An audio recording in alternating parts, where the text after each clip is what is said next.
Eu te convido a abrir a sua Bíblia no livro de Juízes.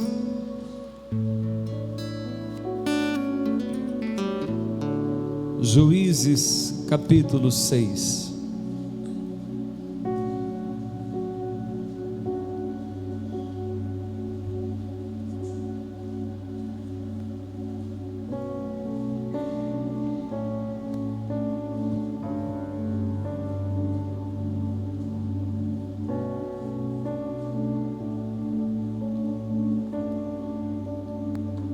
Livro de Juízes capítulo 6,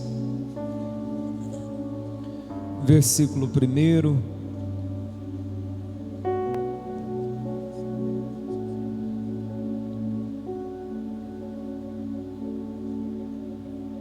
Quem encontrou, diga glória a Deus. Os filhos de Israel fizeram o que era mal aos olhos do Senhor, e por isso o Senhor os entregou nas mãos dos midianitas durante 7 anos. Os midianitas prevaleceram contra Israel, e por causa dos midianitas, os filhos de Israel fizeram para si as covas que estão nos montes, as cavernas e as fortificações, porque cada vez que os israelitas semeavam, os midianitas, os amalequitas e os povos do Oriente os atacavam, acampavam em Israel, destruindo os produtos da terra até a vizinhança de Gaza, e não deixavam em Israel sustento algum, nem ovelhas, nem bois, nem jumentos, pois vinham com o seu gado e as suas tendas como uma nuvem de gafanhotos. Eram tantos que não se podiam contar, nem a eles, nem aos seus camelos, e entravam na terra para destruir. Assim, Israel ficou muito debilitado com a presença dos midianitas. Então os filhos de Israel clamaram ao Senhor. Repita comigo: então os filhos de Israel clamaram ao Senhor. Quando os filhos de Israel clamaram ao Senhor por causa dos midianitas, o Senhor lhes enviou um profeta que lhes disse: assim diz o Senhor Deus de Israel: eu tirei vocês do Egito, da casa da servidão. Eu os livrei das mãos dos egípcios e das mãos de todos os opressores. Eu os expulsei e dei a vocês a terra deles, e disse: eu sou o Senhor, o Deus de vocês. Não adorem os deuses dos amorreus, em cuja terra vocês estão morando, mas vocês não deram ouvidos à minha voz. Então o anjo do Senhor, repita comigo: o anjo do Senhor, ele veio e sentou-se debaixo do carvalho que está em Ofra, que pertencia a Joás, da família de Abiezer.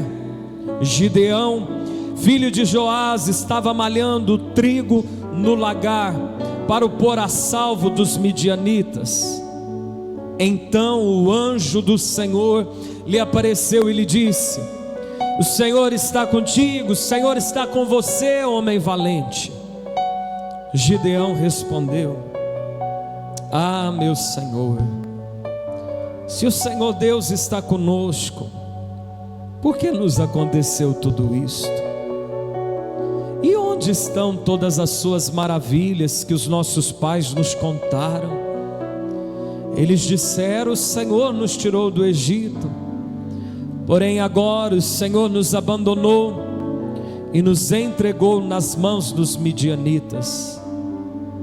Então o Senhor, repita comigo: então o Senhor se virou para Gideão e disse: vai nessa tua força e livre Israel das mãos dos midianitas. Não é verdade que eu estou te enviando? Gideão respondeu: ah, meu Senhor, como livrarei Israel? Eis que a minha família é a mais pobre, Manassés, eu sou o menor na casa de meu pai. Mas o Senhor disse: já que eu estou ao seu lado, já que eu estou ao seu lado, já que eu estou ao seu lado, você derrotará os midianitas como se fossem um só homem. Coloca a tua mão sobre esse texto e diga assim: Senhor Jesus, fala conosco essa noite através da tua palavra. Amém. Irmãos, a Bíblia diz que o povo de Israel fez o que parecia mal aos olhos do Senhor. Eu quero ressaltar, a Bíblia não diz que eles fizeram o que era mal. Eles não fizeram o que era mal aos olhos dos outros. Eles fizeram o que parecia mal aos olhos de Deus. O homem vê o nosso exterior e as nossas ações, mas o Senhor vê o nosso coração e as nossas motivações. O apóstolo Paulo diz assim: fuja da aparência do mal. Tem coisas que são erradas e todo mundo sabe.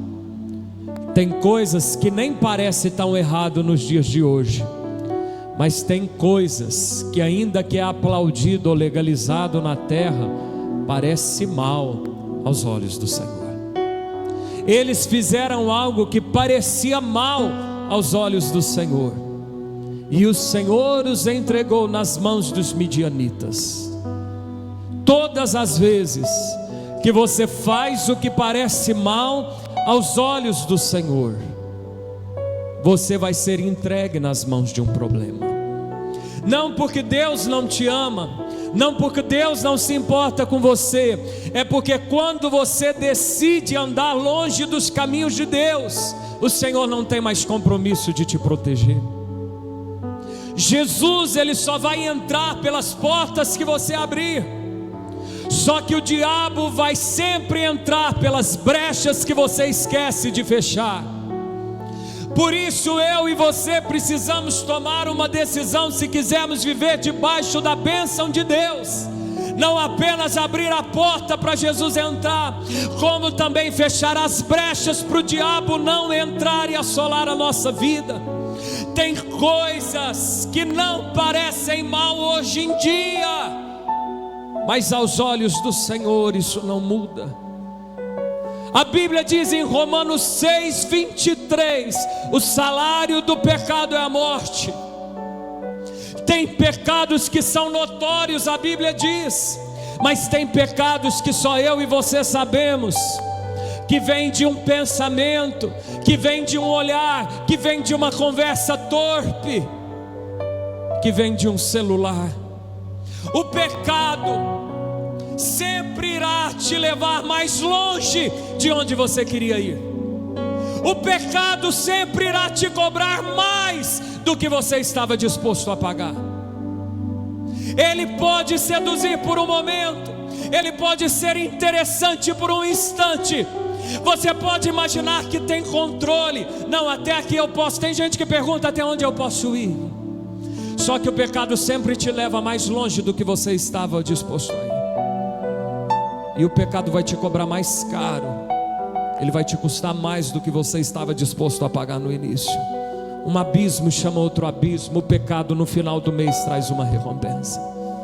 Aquele povo pecou, e o pecado daquele povo começava primeiro pela idolatria. Repita comigo: idolatria.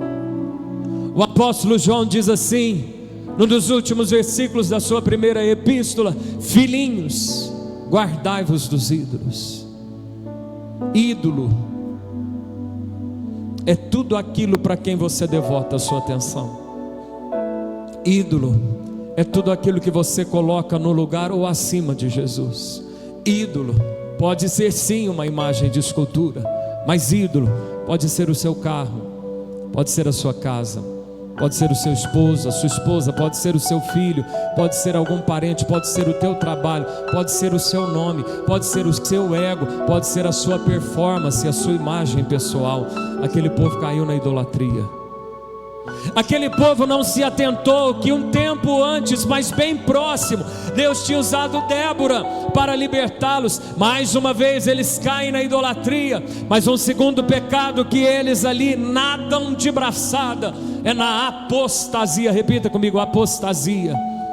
Pastor, o que é apostasia? É o abandono consciente da fé.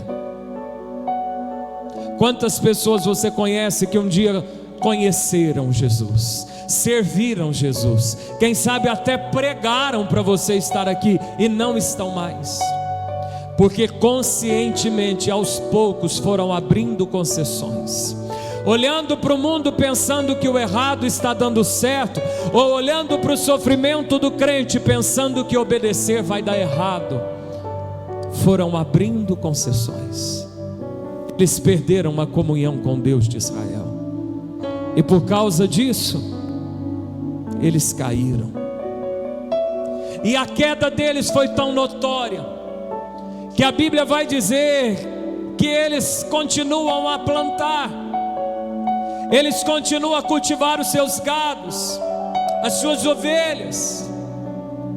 Só que quando está para... Irmão, não tem momento melhor para aquele que planta, não tem um momento melhor para aquele que cria gado, não tem um momento melhor para aquele que estuda, não tem o melhor para aquele que investe do que a hora da colheita. E quando chegava a hora de colher, a Bíblia diz que os midianitas e os amalequitas, eles cobriam a terra. Você consegue imaginar o que é isso? Cobriam a terra e vinham e pegavam a colheita e levavam um gado. Um ano. Talvez deve ter sido a chuva. Segundo ano, pode ter sido os políticos. Terceiro ano, pode ser o diabo. Quarto ano, isso acontece de novo. Quinto ano, isso acontece de novo. Cuidado com coisas que vivem se repetindo. Pode ser Deus querendo te ensinar alguma coisa. 7 anos entregues nas mãos dos midianitas. A Bíblia vai dizer que aí eles clamaram ao Senhor. Não deixe para clamar a Deus só quando não tiver mais como. Não deixe para clamar a Deus só quando você já tentou de tudo. Deus é tão misericordioso que mesmo ao final de 7 anos, quando eles clamam, Deus atende. Aí eu te pergunto, por que então não clamaram antes? Será que é preciso perder tudo para se lembrar de Deus? Aquele sofrimento estava tão grande, irmão, que eles abandonaram as suas casas. Eles começaram a fazer buraco em caverna para morar. Você consegue imaginar isso? Você consegue imaginar alguém não só fazer buraco em caverna, como fazer buraco na terra para morar em buraco?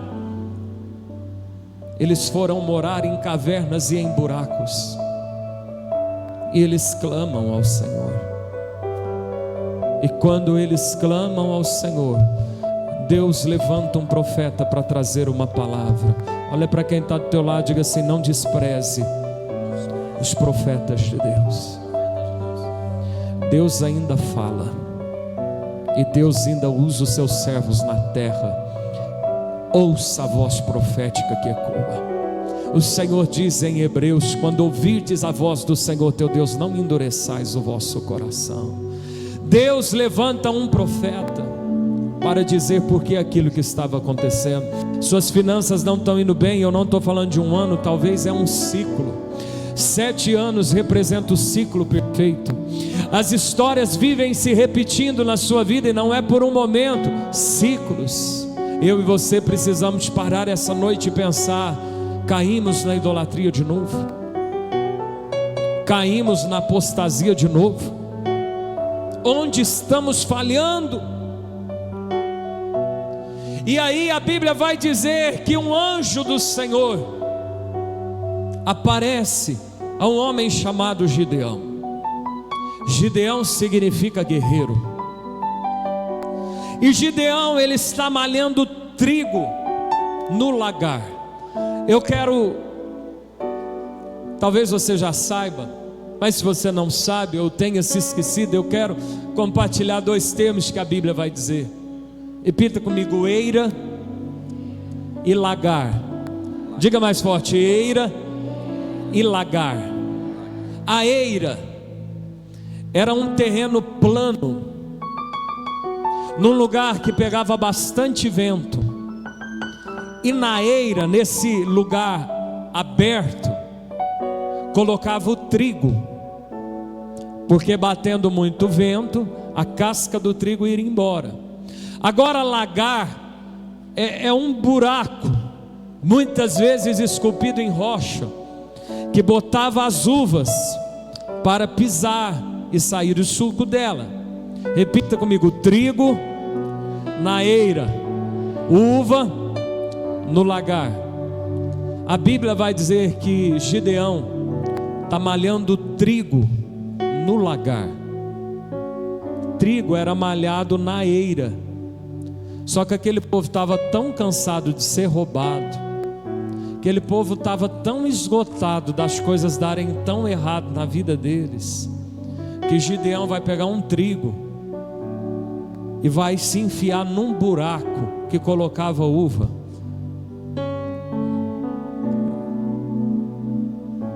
O trigo punha na eira para o vento bater e levar a sujeira. Só que agora Gideão está pondo o trigo em buraco. Como que o vento entra ali? Olha o desespero. Eu estou tentando guardar de todo jeito, porque o diabo está roubando 7 anos seguidos. Eu não aguento mais. Eu não aguento mais perder dinheiro. Eu não aguento mais ver tanta coisa dar errado assim. Ele pega trigo e joga num lagar. Não tem como o vento entrar ali. Aquele homem está ali, e o anjo do Senhor, eu pedi para que você repetisse o anjo do Senhor, e mais à frente o Senhor diz: é porque esse anjo aqui não é um anjo qualquer, é o próprio Deus que está aparecendo ali, porque aquele povo tinha clamado. Repita comigo: quando eu clamar, Deus envia uma palavra e aparece para mim.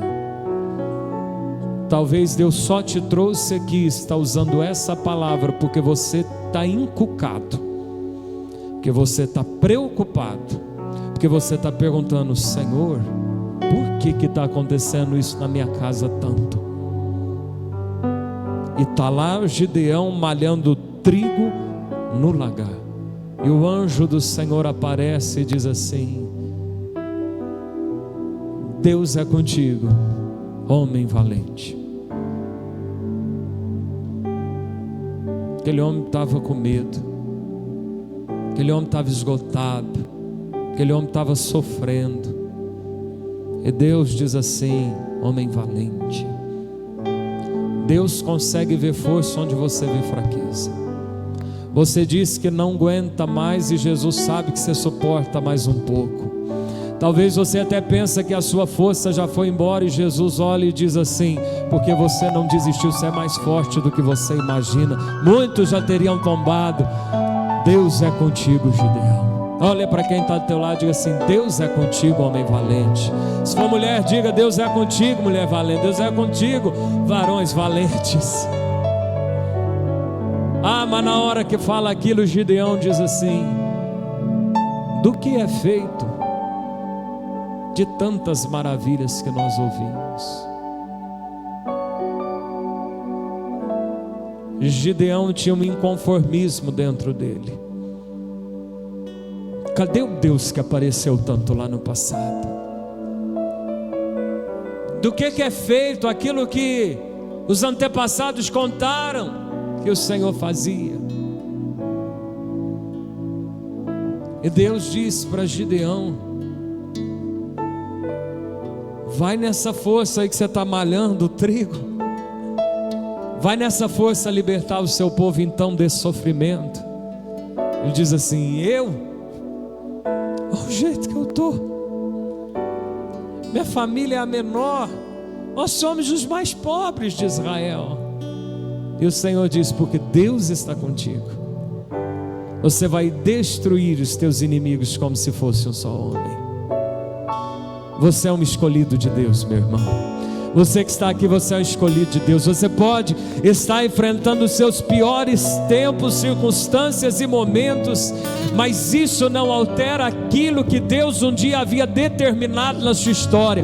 Você que está aqui, você é um escolhido de Deus. Você é uma pessoa chamada pelo Senhor. Só que o Senhor, ao ver o esforço de Gideão, o Senhor, ao ver o sofrimento de Gideão, o Senhor não chega para curar as angústias de Gideão. O Senhor não chega para dizer: Gideão, para com isso, sai do lagar, vai para a era. O Senhor diz assim: Gideão, tem um chamado na sua vida, saia desse buraco e vai servir a Deus. E hoje a palavra de Deus para você que está enfrentando lutas, problemas, dificuldades: tira os olhos do seu problema e vai servir a Deus. Para de esperar o melhor momento. É talvez nas piores circunstâncias que o anjo de Deus chega e diz: bora, Gideão, vamos trabalhar para o Senhor. Bora, Gideão, vamos lutar as guerras de Deus aqui em Israel. Ei, se você ficar só olhando para o seu umbigo, se você só ficar vindo aqui atrás de milagre esperando alguma coisa acontecer, talvez você vá angustiar e Deus não vai te dar. Porque o jeito de Deus trabalhar é colocar o reino de Deus em primeiro lugar, e aí Ele cuida de você. Nós ouvimos esse tempo para a missionária que estava aqui. Ela deu um testemunho que caiu de uma cadeira de roda e estava indo servir a Deus com cadeira de roda. Que desculpa nós temos? Eu ainda não estou, eu vou esperar melhorar um pouco, eu estou andando muito desanimado, eu estou com depressão. Gideão talvez estava assim. José está na cadeia, sem ninguém para se lembrar dele. Sua família não sabia onde ele estava. Seus irmãos tinham vendido, mas não sabiam onde ele estava. Seu pai imaginava que ele tivesse morto. Ninguém lembrava de José na cadeia. É igual aquelas histórias que a gente vê de gente que morre na prisão porque não tinha familiar nenhum, não tinha ninguém que lembrava. José estava assim. Só que na cadeia, José vai servir a Deus. Ele vai ser ministro de Deus na vida das pessoas. Ele vai ajudar pessoas. Eu não sei a revolta que estava no coração de José, o inconformismo, a indignação, talvez as tristezas. Todo mundo fala que numa cadeia vai chorar, vai entrar em depressão. Não tem como. Eu não sei como José estava ali, diante de tanta injustiça, mas ele fez uma escolha de servir a Deus. Você quer que a sua vida dê um jeito? Pare de pensar na sua vida e vai servir ao Senhor. Está na hora de nós guerrearmos as guerras de Deus na terra. A Bíblia diz em Êxodo 23, 25: e servireis ao Senhor o vosso Deus, e Ele abençoará o vosso pão e a vossa água, e tirará do vosso meio as enfermidades. O Senhor está usando Moisés para dizer que quando você serve a Deus, não vai faltar comida nem provisão na sua casa. Vai ter pão e vai ter água e vai ser abençoado. Mas ele diz também que se as enfermidades entrar, Deus não torna um cristão imune de doença. Não é porque serve a Deus que não vai ficar doente, não pode ficar doente. Mas a Bíblia diz que se servir a Deus, Deus se encarrega de tirar as enfermidades do seu meio. Você está precisando de prosperidade, você está precisando de cura. Não tem outro segredo a não ser guerrear as guerras de Deus. Gideão diz assim: mas eu sou pequeno e talvez eu e você podemos dar muitas desculpas para o Senhor. Eu já pequei, minha vida ainda não está em ordem, eu ainda bebo, eu ainda fumo, eu estou no pecado, estou num desânimo, estou numa deprê terrível. E o Senhor diz a Gideão: porque Deus é contigo, Gideão. E você precisa entender que Deus é contigo essa noite. Você não precisa nascer em família rica como Gideão imaginava. Ele era de família pobre. Você não precisa ter muita gente ao seu lado. Ele era de uma família pequena. Você não precisa ser conhecido por aí. Ninguém sabia desse homem, estava dentro de um buraco. Você só precisa saber que Deus está com você. E se Deus estiver com você, você derrota os seus inimigos e os problemas aí fora. A Bíblia diz em Salmo 126, versículo 5, que os que semeiam com lágrimas, com júbilo, com alegria, colherão. Versículo 6, quem sai andando e chorando, quem sai andando e chorando, quem sai andando e chorando, levando a preciosa semente, voltará com júbilo, recolhendo os seus feixes. Ah, mas eu estou muito triste, andando e chorando. Ah, eu estou sem dinheiro, andando e chorando. Estou doente, andando e chorando. Estou sem vontade, andando e chorando. Eu acho que já passou minha época, andando e chorando. Quem sai andando e chorando, voltará com júbilo, recolhendo os seus feixes. Os inimigos de Gideão, eles cobriam a terra. Eles cobriam a terra. E Gideão então toma posse daquela palavra. Ele sai ali encorajado, e ele manda chamar os soldados de Israel. E deram 32 mil soldados. Quantos soldados? 32 mil soldados. E Deus fala para Gideão: tem muita gente aí para lutar com você. Manda os medrosos ir embora. E vai uma tantada embora, mas fica alguns milhares. Deus diz: Gideão, vamos fazer mais um teste, tem muita gente. Ficaram só 300 homens com Gideão. Deus diz assim: então agora vamos preparar a guerra. Você não precisa ter apoio, você não precisa estar cercado de gente, você não precisa de que alguém tenha um sonho, uma revelação boa ao seu respeito. Você só precisa ter a presença do Senhor ao seu lado. E com 300 homens, Deus opera algo glorioso, e os inimigos de Gideão são mortos. Eles cobriam a terra. Deus fez um milagre à meia-noite. Depois você pode acompanhar nos próximos versículos, que eu não vou compartilhar aqui. O único segredo é servir a Deus. A missão que Deus tinha para Gideão era se levantar como um juiz e libertar o povo de Israel.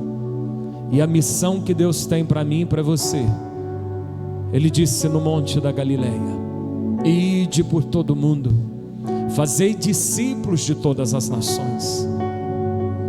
A nossa missão é mais simples do que a de Gideão. Nós não precisamos de espada, nós só precisamos falar do amor de Jesus para as pessoas. Nós só precisamos impor as mãos que Jesus cura.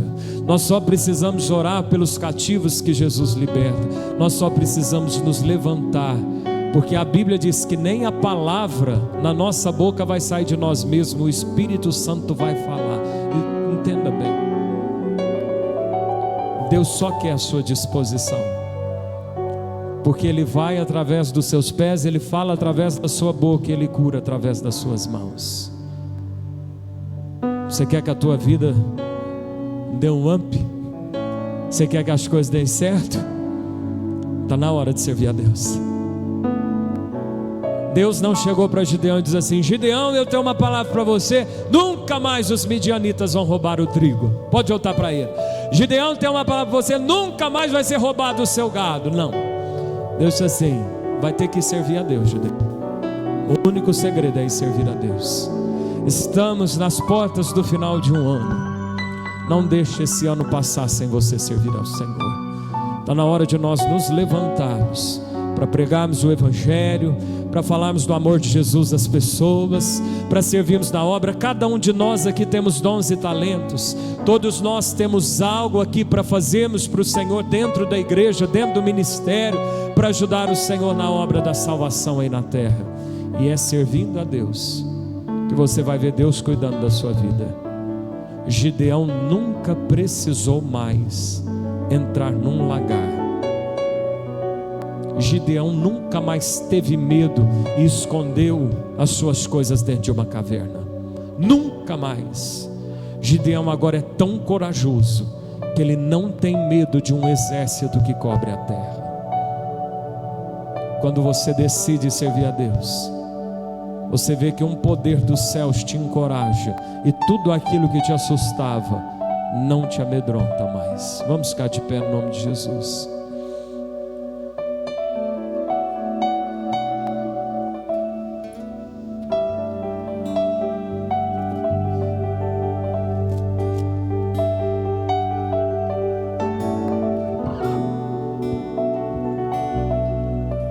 Feche os teus olhos.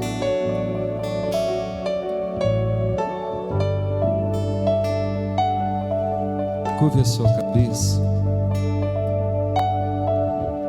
Talvez você está sofrendo derrotas por não estar servindo ao Senhor. Talvez o inimigo tenha tomado lugares, espaço, porque você não está servindo ao Senhor. Deus tem um plano na sua vida. Deus te escolheu antes da fundação do mundo. Deus colocou em você dons e talentos. Todos nós que estamos aqui, dos mais novos aos anciãos, temos algo para fazer para o Senhor na terra.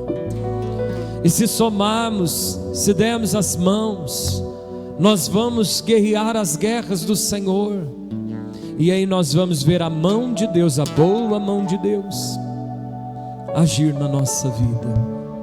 O gado nunca mais foi roubado, nunca mais o trigo foi levado.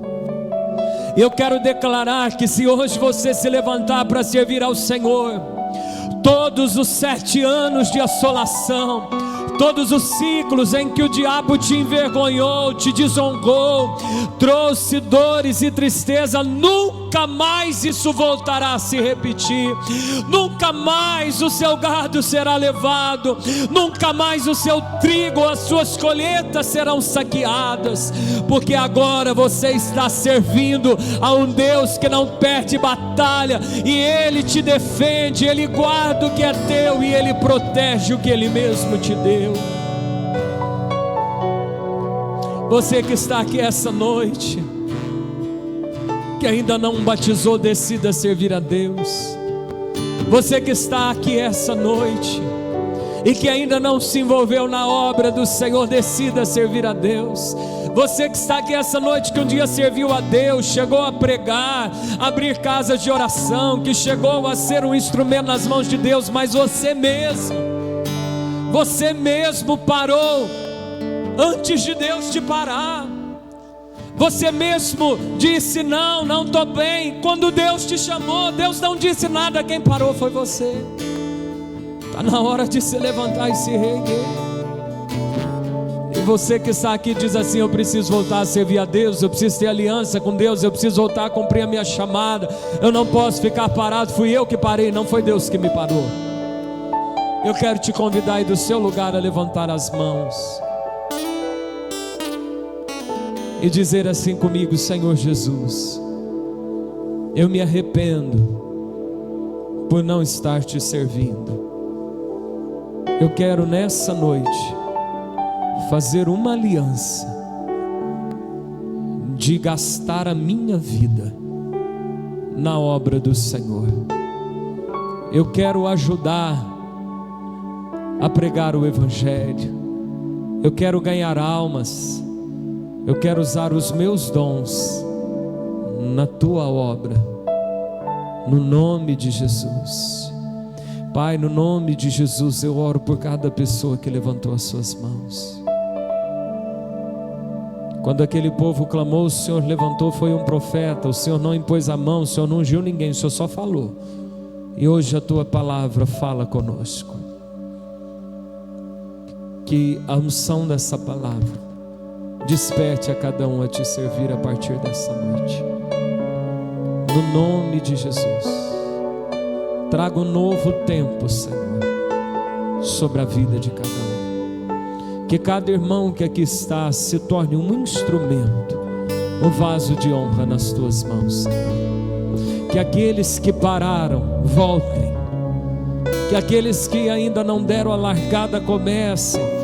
Que aqueles que postergam o batismo decidam por ele. Que ninguém fique, ó Deus, sem te servir. No nome de Jesus, no nome de Jesus. Amém. Amém, irmãos. Se assente aí mais um minuto.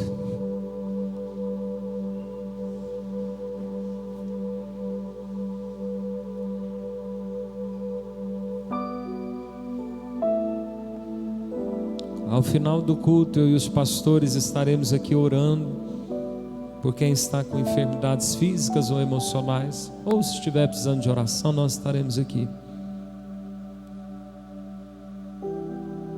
Há um texto em Deuteronômio 28, eu não vou abrir, que a Bíblia diz assim: porque vocês não serviram a Deus com alegria, embora Ele tivesse cercado vocês com tantos bens, vocês servirão os seus inimigos. Uma das maneiras de servirmos a Deus é com os nossos dízimos e as nossas ofertas. Todo esse lugar tem um custo, e todo o recurso aqui levantado é para custear a obra, para que pessoas como você ouçam a voz de Deus e tenham suas vidas transformadas. O povo de Israel naquela apostasia parou de servir a Deus